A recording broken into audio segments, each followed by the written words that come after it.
So, did you watch that little clip that we put up of Snow 3 days ago? Yes. And I mean, I was lucky enough to watch the whole film at the Sega show. Oh, you've watched it already. Yeah. No, it's funny, and it's pretty forward thinking, forward looking to what the conversation we're going to have, because we were in that, and he was in his binos, and we were counting tar, and I think I counted like 17 or 18 or 19, and he said to me, he was like, "Shh, don't tell everyone how many tar you saw. Eugenie Sage may hear you." And I said, "Oh, then we only saw 7." And then he said, good thing Eugenie Sage isn't in charge anymore. Luke here, you are the chairman of the New Zealand Tahr Foundation right now, correct? Yes, that's me. Introduce yourself. What do you do? Are you full-time? Is that a full-time gig, or is this a part-time voluntary gig? Oh, it's all volunteer stuff. So my day job, I've got one of the coolest jobs in New Zealand. I'm a hunting magazine editor for New Zealand Hunter. So we've got a TV show and a magazine, and the magazine's my side of things. And we also publish Fishing Games biannual magazine as well. So they're Fishing Game are where they're a long way ahead of the game animal space in New Zealand. So that's our waterfowl and our freshwater fishing. And remind me who the executive director was of that, because I met her. So that's Karina Jordan. Fantastic. Karina Jordan, that's right. Karina. Yeah. Karina, I apologize for not remembering your name. That's right. No, they've been a wonderful help to us in the big game space. Awesome organisations, some great people over there. They do some great stuff, man. Yeah. So day job, editor, volunteer job, chairman of the Tahr Foundation. How long have you been the chairman of the New Zealand Tahr Foundation? Good question. I think it's about 18 months. But I've been involved since 2020, thereabouts. Yeah, when we're having the main sort of Tarmageddon big kickoff, and Snow was the chairman of the Tahr Foundation then. Yeah. Poor old Snow had a tough gig, man. That was some turbulent times, that's for sure. But it's not the first time that tahr have been attacked. Didn't it happen back in like 1998 or something like that? Oh man, tahr. It's the history of game animals in New Zealand. We just go through these boom-bust cycles, and you have swings of governments that, lean towards the eco-fundamentalism side, where all game animals are bad, and, you get really progressive governments like we have at the moment with the hunting and fishing minister and all of this awesome stuff. So that's what we're really trying to even out those swings. That's our real focus at the moment with these herds of special interest, is get some enduring protection for tahr, because just neither end is good for us. The boom or the bust is no good for the herd. So for those that aren't familiar with let's just, number one, tell everybody who may be listening that has no idea what a tahr is. What is a tahr? Cool. So tahr, one of the coolest animals in the world. There's 3 species of tahr. We've got Nilgiri, Arabian, and Himalayan. Himalayan tahr are what we have in New Zealand. So they're a mountain species. They're a mountain goat. The horn is a large part of the trophy, and a trophy horn is anywhere from 13 to 15 inches. I mean, a 15-inch bull is a very rare bull. But also a large part of that trophy is their cape. They have a big mane, like a big mane. Like a lion mane that like, in the wind, huge. It's like shuddering in the wind, right?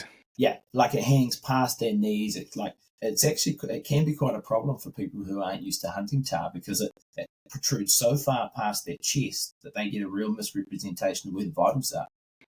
So if you're not really prepared for tahr hunting, you have to anticipate that there's about 8 inches of mane in front of the chest there, and it goes on a big mature bull. It goes all the way back to the hindquarters. So, they're a fantastic animal. Yeah, I remember Snow saying when we were together that you can almost age tahr by how far the cape goes back.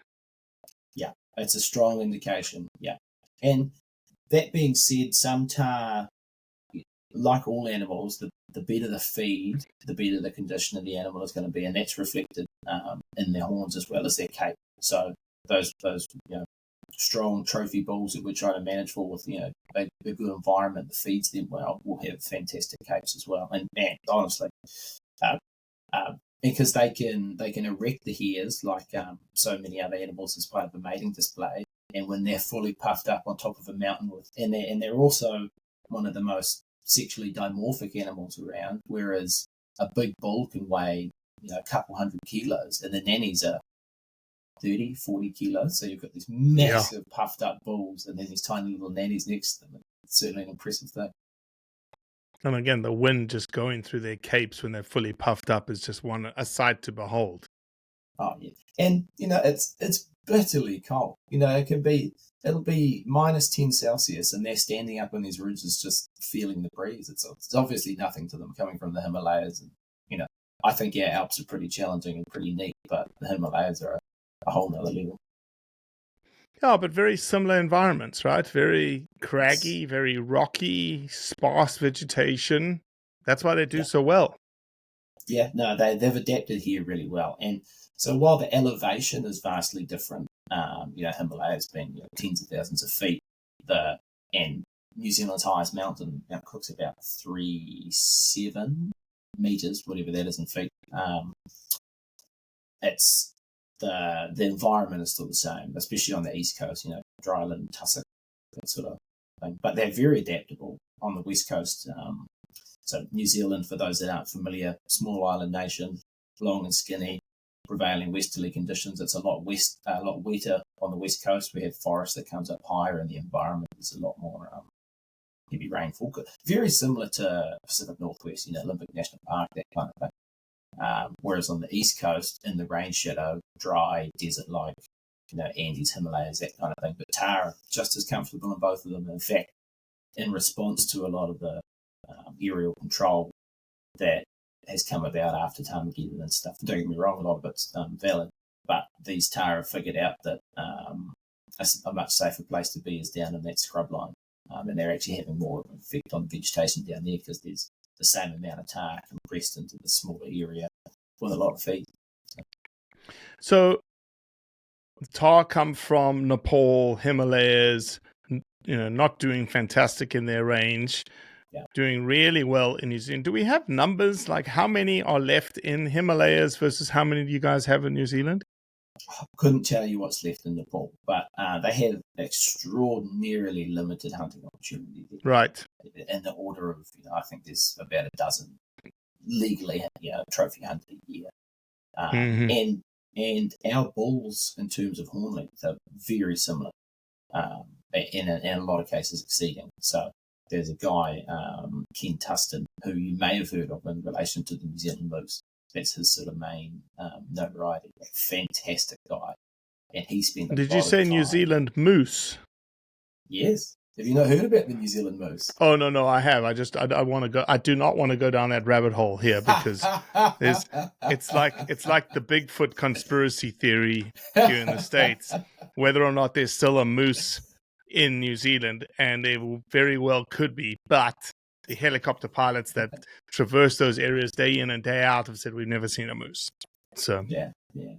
Oh, but the last one was sighted in like 1970, something like that, right? Yeah. So the last one was shot in 56 or thereabouts. Oh. But honestly, let's not go down that road because we could talk for days about this. And you want to talk to Ken. Ken is just the most fantastic human being, and the story is fascinating. It just captures everyone. Because Fjordland is you know from Roy, a wild and wonderful place, and the thought of 100% huge ungulates just hiding away down there captures everyone's imagination. So, lots of tahr in New Zealand, plenty of hunting opportunities. Obviously, they are considered a non-native, dare I say feral, dare I say invasive species in New Zealand. They're not considered a game animal, correct? So the terminology is very important. So for a long time, they were referred to as pests in legislation, and they still are under some of the older stuff. But now under the Game Animal Council Act, they are a game animal. And that's the key thing about these herds of special interest is, the legislative side of it is very boring to most people, but it is a very important distinction that when they're part of a herd of special interest, they are a game animal. And what is a herd of special interest? But because you don't have one yet. No. Right? No. So the first two in New Zealand are underway at the moment. So that's Roy and the Wapiti Foundation and Cam Speedy and the crew at the Seeker Foundation. and we're hoping to start ours later this year. But ours is a big project. The Wapiti area, quite a discrete area. Seeker Foundation, fairly limited range. Tahr ranges in the order of 7,000 to 9,000 square kilometres. Yeah, massive. Huge range of environments, huge range of user groups, and a commercial aspect that most of the other herds don't have. We've got a thriving guiding industry that utilise the Tahr resource as well. Mm-hmm. Mm-hmm. So, give people one more piece of context, which is obviously they've come under scrutiny, they've come under persecution, but they didn't. The greatest persecution, as I understand it, in the Tahr's history was 2020, which we're referring to as Tarmageddon. So from a government level, yes. So in the 80s, so New Zealand's had a long history of utilising our game resources, but commercialisation went in a big way when they started recovering deer, which needed to happen at the time. But as they really hammered the deer numbers, they switched for a venison trade, right? For a venison trade. Okay. Yeah, for meat recovery, and they made quite a bit of money out of ancillary stuff like velvet and the specialty products. But when they started running out of deer, they switched their focus to tahr. And at the time, they had relatively little hunting pressure. They were all alpine as opposed to some of these ones that push down into the scrub now. And they hammered them. They absolutely hammered them. And so they got to the point where we got the government at the time to agree to a moratorium on commercial hunting of tahr. And it was about that time that we got the Himalayan Tahr control plan in the early 90s. And that stuff was coming out of that era of very low tahr numbers. But then, fast forward to 2020, we had a coalition government, the Green Party. The Green Party member, Eugenie Sage, became the conservation minister. She came into that role with a very fixed idea of what she wanted, and what she wanted was no introduced mammals. And she fixated on tahr as like the poster child. Yeah, because tahr had this Himalayan Tahr control plan, which you'll hear us talk about a lot. It's the governing document for tahr stuff. And by the book in the Tahr control plan, it said that it had to have a limit of 10,000 animals. But I mean, this thing was written in 1993. I wasn't even born then. This plan that was written, before I was even conceived, has governed the entirety of tahr control in New Zealand. And when it was written, it was quite a good plan. It acknowledged the limited research that it had to work with, and that the landscape of tahr hunting was going to change. But it was never followed through on. They never looked at the review periods. They never adapted it like it was meant to. So come 2020, you've got this 30-year-old piece of legislation. Eugenie Sage was like, right, I'm in charge. Come on, Doc, let's get stuck into these tahr. And that's when we had the court battle, and Snow had a wonderful time trying to bring along. Yeah, and the numbers that she wanted to take out was like 18,000 plus or minus 15,000. It was a crazy confidence interval around a number. And we still have that. You can't count tahr. That's the simple reality of it. They live in such a remote place with so many variables. You've got glaciers, you've got lakes, you've got, to get an accurate count across the tahr range would cost tens of millions of dollars. And believe me, the government have spent, millions of dollars on it, and including a recent population survey, which was conducted by the same people who did the one with that massive confidence interval. And they improved on it slightly, but it's still way too inaccurate to make any management decisions. What's the number? What's the current number based on when was the last survey done? It was 2022, 2023, and I'd have to go back and check actually. But it slowed a slight decrease from the previous number, but the confidence interval was still massive, and their sampling regime was smaller than they had before. So, as far as we're concerned, it's just really not a valid indication of the amount of tahr. Is there a general consensus maybe from the hunting industry or guiding industry how many tahr we have? It's quite clear that we have less tahr than we used to. Whether that's a bad thing in all places, probably not. What we have to understand is that it's in nobody's interest. It's a self-interest thing for hunters not to have too many tahr. And correct. If you can't trust anything, trust self-interest. We don't want a poor quality tahr herd, particularly for tahr trophies. Their first year of life is critical. They have their first land term. So this bit here is that's all determined in their first 18 months. So if they don't have a really good start to life, if they don't have a healthy mother that's feeding them a good supply of milk, and then they grow into the good feed to begin with, we're going to have a lot of terrible bulls, and we do see that in places with overgrazing. And likewise for people that use tahr meat as food, skinny nanny tahr. You'd rather have fewer, healthier tahr. Does everybody agree around that in New Zealand? I.e., we need less tahr because it's the same. It's almost the same. Again, it's the same model that Roy is employing, Absolutely. right? A quality model, not a quantity model. But here in the United States, white-tailed deer, we've got an issue with CWD. Mm-hmm. And CWD comes as a result of lots of factors. But one of the things that's pushing it is density of deer. Yeah. And we have a mindset here that is the more deer, the better. Mm-hmm. And obviously, I could see a lot of people in New Zealand saying, the more tahr, the better. At a very superficial level, if you said to someone, do you want more tahr or do you want less? They'd say, I want more tahr.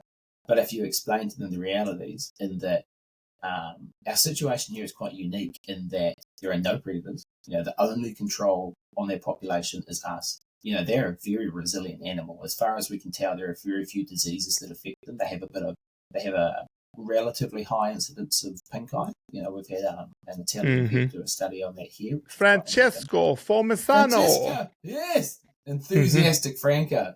Yeah. But in terms of mortality, it's all hunters.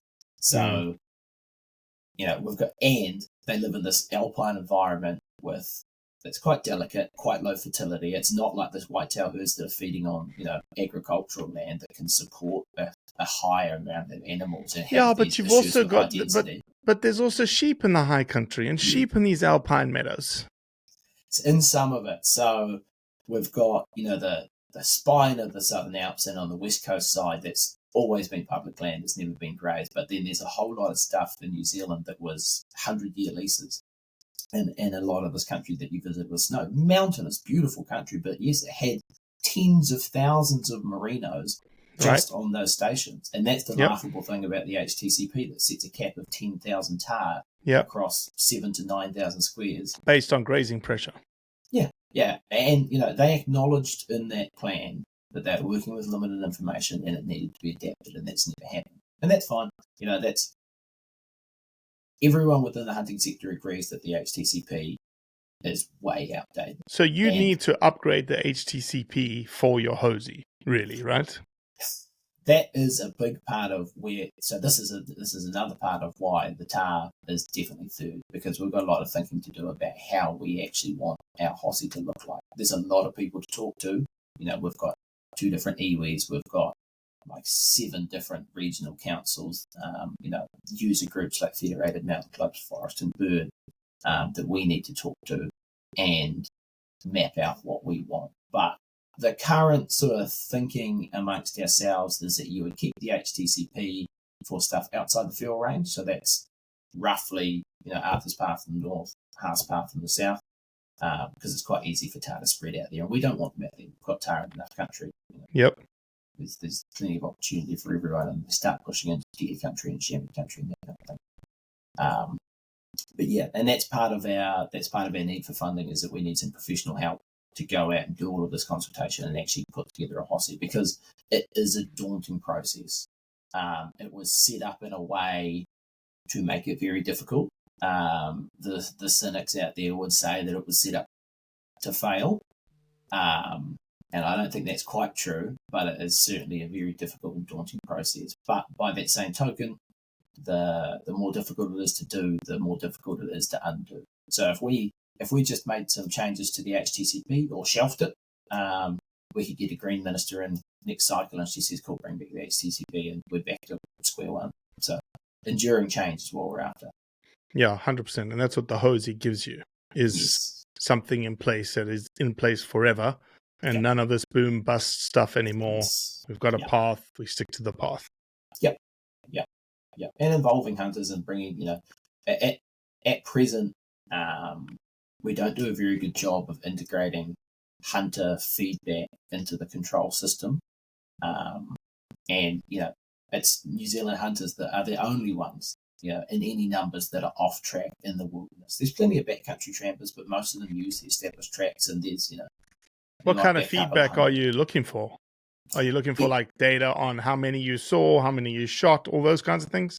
Yep. And so everyone's first inclination when they come into the Tahr space, particularly Tahr control, is how many Tahr are there?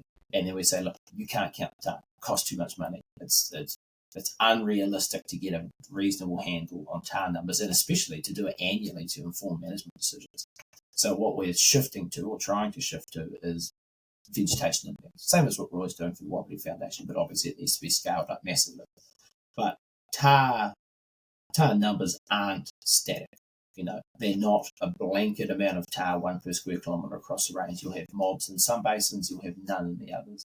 Then you get seasonal behaviour. You'll have large congregations of bulls move together in the summer, and you'll have key catchments that support their development and growth over the summer. So it's a matter of getting a good grasp on that, using hunter feedback to identify, okay, the head of this creek is getting quite chewed out. There's impacts here that we don't want, so we need to target some control there, knock them right back, allow it to recover, and then the Tahr numbers will recover. So it's about being a little more targeted and a bit more nuanced, and the only way to do that affordably is using hunter feedback. And how do you intend to capture that hunter feedback?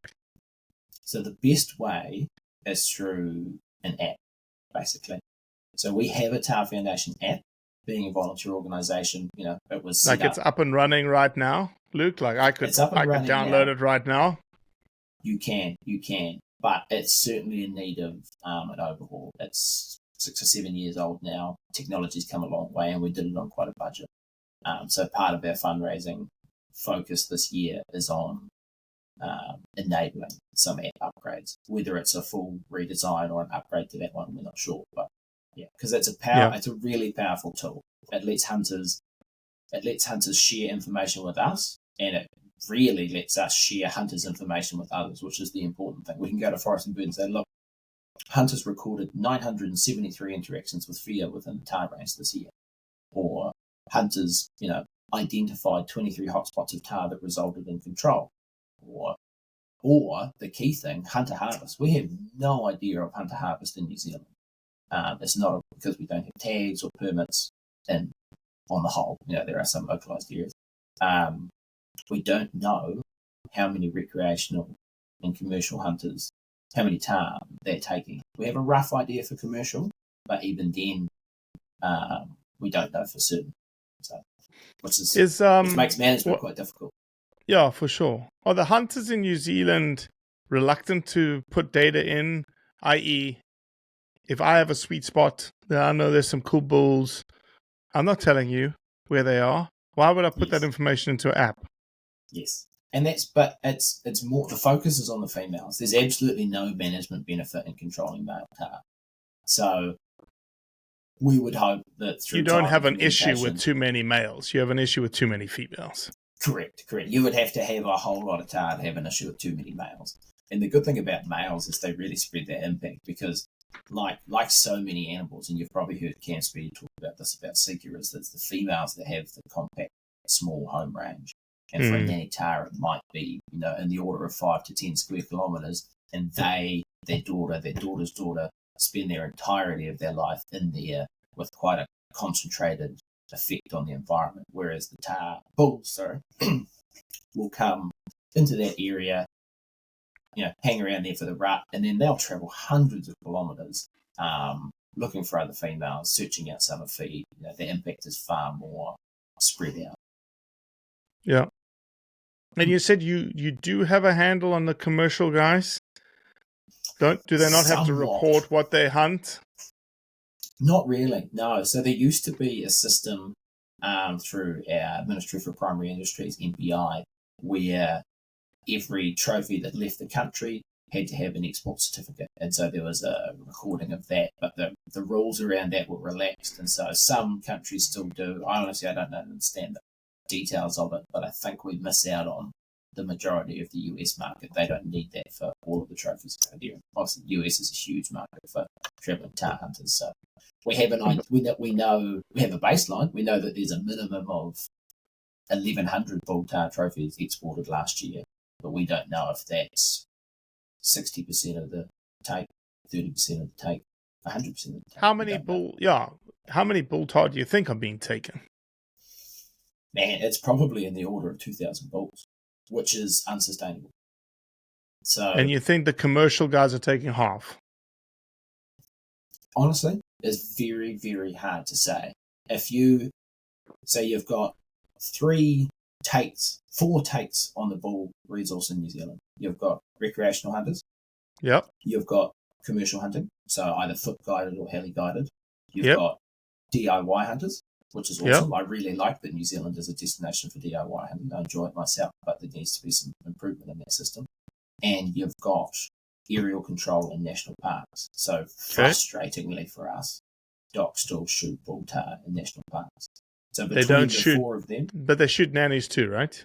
They shoot nannies too, and we strongly encourage them to focus on nannies. It's an absolute waste of time spending resources, time, helicopter time, ammunition, and spooking areas shooting bull tahr. You're not going to have any effect on population by shooting males. Yeah. So that's just a sensibility thing. But there's a small section of the National Parks Act which was written in something like 1956. It's Section 42B, which is famous in New Zealand at the moment because it's such a pain in the backside for everyone, that says words to the effect of all introduced animals should be eradicated. Yeah. Words to that effect. And obviously that's a big problem for Roy and the Wapi Foundation. Yeah, that's what Forest and Bird threatened to sue them around. And they're still threatening to. So you said that you felt like 2,000 bulls was unsustainable. In a sustainable herd, so if we were shooting the right bulls, if we're shooting the right age class of bulls, because we've got no predators, there's no need for us to shoot young bulls. If under good management, we should be shooting, 7-8 year plus bull tahr.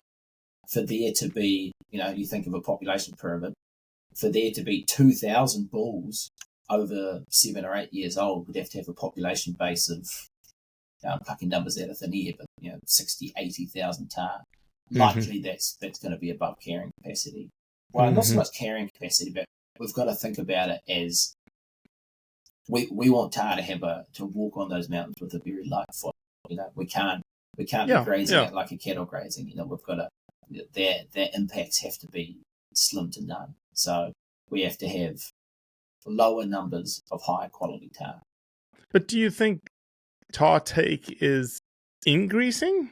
Because when you say and the reason I ask that is because when I think about it, 2,000 tahr this year, my gut says the number's been roughly the same for the last 10 years.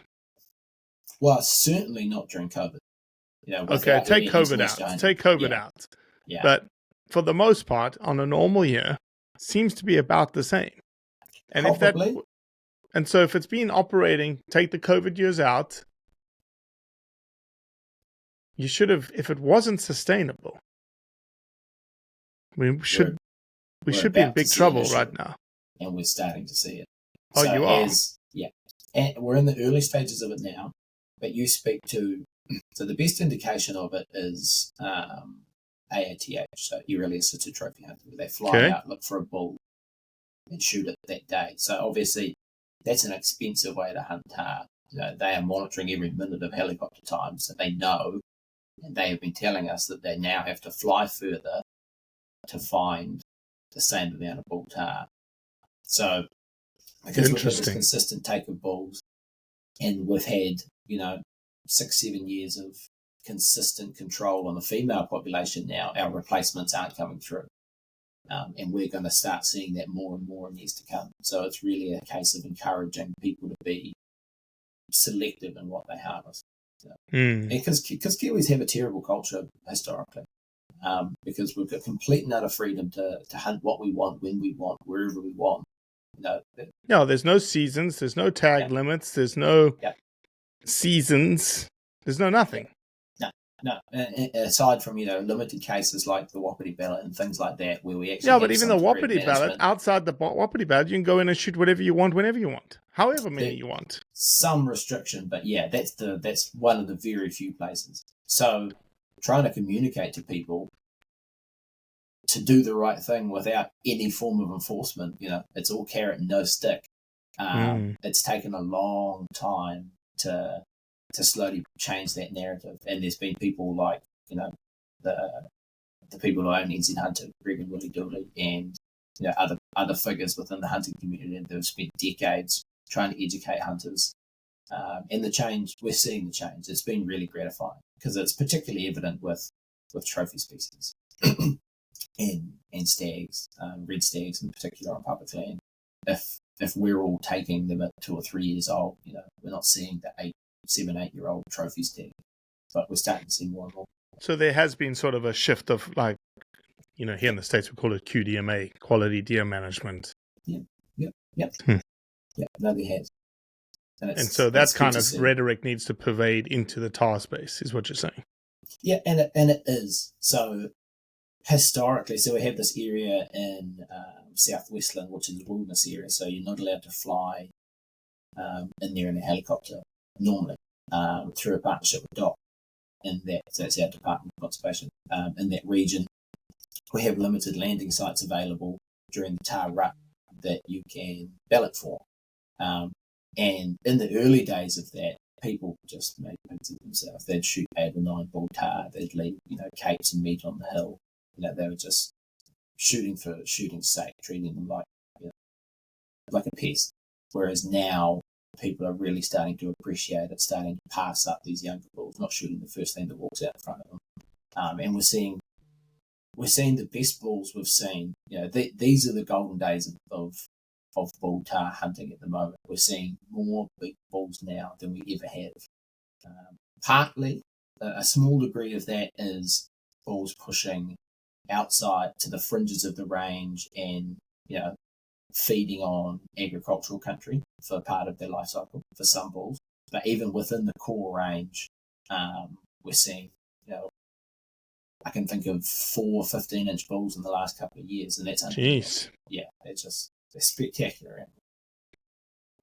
Sort of goes against the idea that things are unsustainable. It reinforces the idea that we need quality vegetation to grow good bulls. Mm-hmm.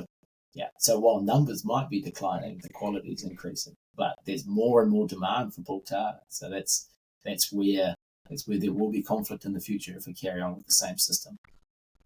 So we know that New Zealand Tahr Foundation is a non-for-profit. Is that what you guys call yourselves in New Zealand? Yep. We're an incorporated society. Technically, I'm really not sure on nuts and bolts. That's what we'll put it. It's all good. Only when you become full-time and get paid, then you have to worry about those bits and pieces. That's all right. I know what we do and what we want to do, and I've got a good team of people that make sure we do it the right way. Interestingly enough, just like Fiordland, just like Seeker, it's almost like you guys have forgotten that you can ask for money or you can raise money. And it's only really in the last couple of years, like Roy has all of a sudden been like, oh man, we need to ask people for money and thinking outside the box. Seeker as well. And so we've been talking about a couple of things that you guys have up your sleeve. And one of the things we talked about is, I don't know if it came out of all of these sheep show tags, like the governor's tag of Wyoming, the governor's tag. And I was like, does New Zealand have anything like that? Like, could you create like the minister's tag or I don't know. But again, there's no seasons, there's no limits. It's not like you can make something special. The only way that you could make something special, now that I'm thinking about it, I'll brainstorm quickly. Let's go. Is convince the frickin' new minister. Let's talk to James Meagher. And I'm going to try and get him on this podcast, and I'll put this seed in his brain, saying, is there a place in New Zealand, like you just mentioned one, I'm sure there's some other places, that a helicopter can't get to, and it's extremely difficult to walk into, like almost impossible, but we know there's tahr there. Mm-hmm. Give me one landing permit. And that one landing permit becomes the New Zealand, what did we call it? What did you send in an email? The what, Bedford? So the Duke's tag. So our tahr were gifted to us by the Duke of Bedford. So the theory is to call it the Duke's tag. Because we're, like I said, we've seen these governor's tags and all of these awesome things. We're like, man, we need some of that. Listen, we do a Duke's tag on New Zealand Tahr, and we get the minister to give us one landing permit. That's all we want, is one. In an area that you obviously know already, the way that you're smiling at me, there is a place, a mystical place. There are a few of them, actually. There is a 16-incher in that area. I don't know what you'd get for it. So there are some places on the west coast of New Zealand that are extraordinarily difficult to access. So they're in the Western National Park, which is the core of the Tahr range. So New Zealand, the Tahr were released in the national park something like 60 years before it was even a national park. And where they've moved to on the west coast is just staggeringly difficult travel. It's wet, it's mountainous, it takes days to get there. And for a trip with our TV show, we went in there 2 years ago. It took us 3 days to get there, and we're in the shadow of the main divide. We've walked in from the west coast at basically sea level, and Greg and Willie and that crew are quite keen alpinists as well, and so they went away to climb this 3,500 metre peak called La Perouse, and they said, "Do you want to come look?" I was like, honestly, I'd rather go hunting. And so me and another local Nigel there stayed, and we went hunting, and we saw this bull. We hadn't seen many bulls in there because of the control, but like I say, because of the low numbers, there's good feed, these bulls grow really well. And we came across this, the dream bull, where we had this wonderful evening hunt, 200 yards away, shot this bull, and we were like, holy crap, this thing is massive. We got it back to camp, and it had a chip off one horn, but on the long horn, it was 15. Honestly, I'd have to check. I should know this, this is my bull, but 15 3/8. So it's a massive bull in this incredibly remote place where, honestly, there's probably been less than 50 people who have actually walked into that area. And there's a number of these really remote valleys like that in the West Coast. So, I'm telling you, man. Come on, James Meager. Telling you. I've got his PA's email, and so I'm going to email her. Yeah, he's been involved in hunting. He came hunting with the crew this year. He went duck hunting on Lake Ellesmere. Yeah, he's shadowed Todd McClay, who set up this whole hunting and fishing portfolio, and he's got a great idea of how the value of hunting in New Zealand. And awesome. Well, this would exponentially increase the value, crazy amount. Yeah. So. All right, and then you've also got something else happening in the background from a membership perspective right now, right? Yeah. So I mean, there's some restrictions in New Zealand about how we can fundraise. Raffles and things are a little bit difficult for us. But we're like, what can we do? We're like, look, we need to get a membership system up and running. We've got this podcast coming up. Let's get it done. So as of the 10th of February, we're going to have a membership system. And you don't have a membership system in place right now. This is brand new. Brand new. So it's going to be live as of the 10th of February. Okay. And in time, you'll have membership benefits. You'll have discounts with helicopter operators, which you use a lot to access the Tahr range, retail outlets and all of that kind of thing, public liability insurance in case your campfire goes AWOL, that sort of thing. But as of the 10th of Feb, from the 10th of February through to the 31st of July, we'll be running a membership draw. So anyone who joins the Tahr Foundation in that time, that's $50 New Zealand for a resident, for a Kiwi, and $140 New Zealand for a non-resident. So that's cool. $80 US. Yeah. Yeah. Anyone who joins goes in the draw to win a hunt with snow in 2026 in the rut to hunt winter bull tahr. It'll have a photography package to go along with it, so your hunt will be documented, and it'll have a free mount from Big Game Artistry here in New Zealand. So amazing. For the price of airfares to New Zealand and an $80 entry, you can go for a hunt with our man Snow. Well, definitely. And you've just thought of these are individual memberships you don't have. Did you think through any organizational memberships yet, or is that coming? So ultimately, we'll have corporate memberships. So that organisations can join up and say that they support the Tahr Foundation and that kind of thing. Have you thought about lifetime memberships yet? Not yet. It is in the pipeline. Yeah. Well, I will say this publicly. Where you go. Well, I'll say this publicly. When you come up with your lifetime membership structure, Blood Origins will buy number 1. Number 1. All right. Sold to the man in the hat. Thank you, Robbie. Yeah, that's what we like to do. We're life members of DSC, SCI, Wild Sheep, the Custodians Organization, which is your similar organization in South Africa, the Zimbabwe Professional Guides and Association. We're a lifetime member there, in Namibia. So figure it out. Tell me what it is. We'll be number 1. All right. But no, I'm looking forward to this membership system because it's just at the moment it's an easy pathway for people to give back, to stay involved with what we're up to, and particularly what I really want to target is our non-resident DIY hunters. So I really like that New Zealand is a destination for DIY hunters, but at the moment they have no way to give back to the system. So Kiwi hunters pay for official tahr control through the taxes. Guided hunters come here and contribute to the economy. DIY hunters have a relatively light footprint when it comes to paying for their way, and I think if they paid for an $80 membership, they'd feel pretty good about actually contributing to the reasons. Yeah, and if you do it this year, you get in a drawing to win a tahr hunt. Exactly. So that'll be online. There'll be a link online that you can go and sign up for. Yep. So I'll share that with you. It'll just be on our website. Yeah, please. Perfect. Well, I'll work on James Meager because I think I'm going to work on that because to me there must be a loophole that we can use. We just have to find it for him. We'd have to help find it for him. Well, there is what's the legal term? A determination.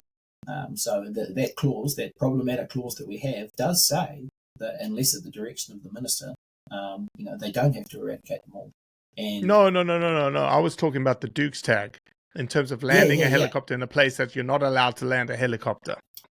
Yeah, well, so that is probably under a different part of the National Parks Act, but it's still that same National Parks Act that's the hiccup there. But like I say, I think one limited landing, the reasons they have it is, for disturbance and scenic values and that kind of thing. Course. But given the massive value that this would have, one helicopter landing is, I think James could swing that.